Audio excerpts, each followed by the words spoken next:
Ich glaube, das Leben ist ein einziger Wachstumsprozess. Bis zum Schluss.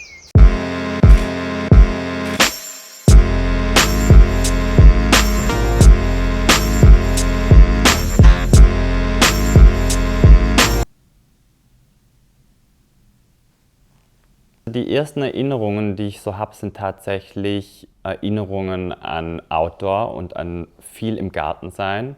Meine Eltern wohnen in einem großen Haus zusammen mit meiner Oma. Und wir waren eigentlich im Sommer und auch zwischen den Jahreszeiten immer viel draußen.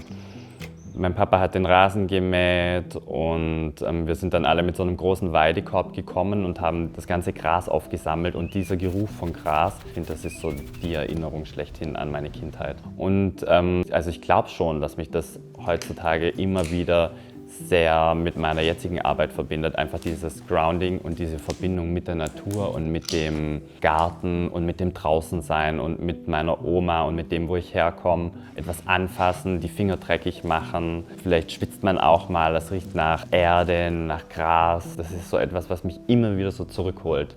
Zu wachsen oder wirklich zu wachsen war natürlich zum ersten Mal mit meinem Coming Out. Das war natürlich super wichtig für mich. Wenn man wirklich frei sein kann und sich selbst sein kann, das ist total wichtig. Also das war schon mal ein erster Riesenwachstumsschritt für mich. Dann bestimmt auch, klar, mit dem Auszug von zu Hause, aber auch dann später mit meiner Selbstständigkeit. Das war auch ein Wachstumsschritt.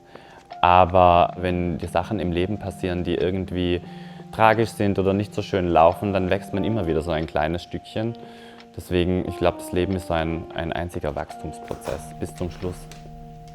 Ich war im Gymnasium und in den letzten Jahren hatte ich Kunst im Leistungsfach und ich kann mich an ein Projekt erinnern, da mussten wir verschiedene Materialien miteinander zusammenfließen lassen, sodass die eine schöne Einheit ergeben. Und da habe ich damals, das war auch im Herbst und die Pampasgräser im Garten waren schon trocken, genommen und so mit diesen Silberschwämmchen, mit denen man so das Geschirr putzt, so eine große Installation daraus gemacht. Ich denke da oft noch dran zurück, wenn ich heute meine Installationen baue, weil ich ja ähnliche Sachen mache. Das war damals bestimmt schon so eine Inspirationsquelle für mich oder zumindest diese Erinnerung.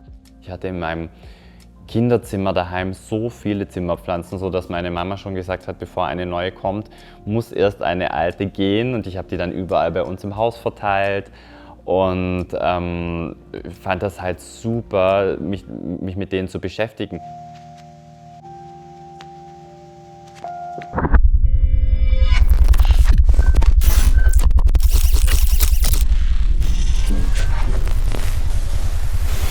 Fashion war für mich schon von Kindheitstagen an immer so ein bisschen eine Rüstung und auch so ein Schutzpanzer nach außen, um mein Inneres nach außen zu kehren und um einfach Spaß mit Ästhetik zu haben. Ich saß stundenlang vorm Computer und habe mir angeschaut, wie sich andere Jungen und Boys und Leute so in meinem Alter kleiden und habe dann einfach angefangen, mir meine T-Shirts abzuschneiden und mir alte Anzüge von meinem Papa rauszuholen oder Schuhe oder Jeans und die irgendwie umzunähen. Egal, ob die Leute das jetzt irgendwie lustig oder wie auch immer fanden, ich habe mich immer sehr stark dadurch gefühlt. Und das ist es ja heutzutage immer noch. Ich meine, heute ist es mir alles wurscht, was die Leute über mich denken, wie ich mich jetzt kleide oder wie ich mich jetzt nach außen gebe. Es hat sich ja auch alles gesellschaftlich verändert und auch ist es in der Großstadt auch nochmal was anderes wie auf dem Land. Aber für mich war es einfach so ein absolutes so ein Freiheitsschlag von Anfang an. Wenn ich so drüber nachdenke, wie ich als kleines Kind war, der kleine Martin, der aufgewachsen ist, so behütet, dann ist es sicher so, dass ich vielleicht ein kleines, zaghaftes Pflänzchen war, vielleicht aber doch auch ein exotisches Pflänzchen, wie eine Orchidee, die unter lauter Stiefmütterchen aufwächst zum Beispiel.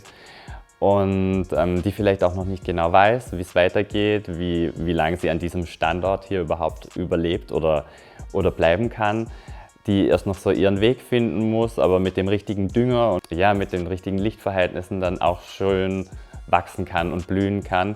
Und das kann man bestimmt so mit meinem heutigen Leben vergleichen, weil ich war natürlich zurückgezogen am Anfang und habe mich dann doch schon weiterentwickelt über die vielen Jahre und bin jetzt eigentlich, oder ich hoffe, das so sagen zu können, doch in meiner Blüte.